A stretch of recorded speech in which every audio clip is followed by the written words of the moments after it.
Okay, Burnout Paradise. This is probably one of my favourite racing games ever made, and probably one of the best multiplayer games I have ever played, because Burnout Paradise is just an open city, and the way you engage in races and take down matches and stuff like that is you build up to traffic lights and you hold LT and RT and then it starts a race or something like that. But the whole world still stays open, so if you're racing from one part of the city to another, if you know shortcuts or just the city in general well enough, then you can take your own route there. You don't have to follow the other cars, you're not always next to them at all times, and it makes it really interesting.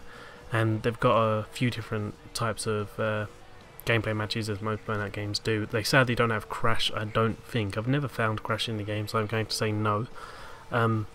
They've got races, they've got, which are just normal. They've got takedown matches where you have to take out enemies, which is always one of my favourite ones other than crash. And marked man they also have, which is where you're marked and you have to try and get from one place to another without other cars taking you down, which can be quite hard, but it's always really fun.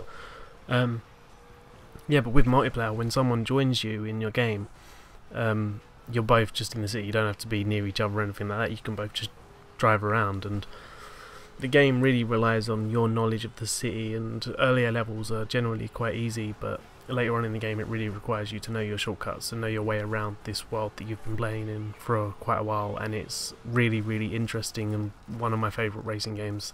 And yeah, so this is a shorter video, simpler video, but you should definitely try it out if you've never done it, because it is really, really, really good.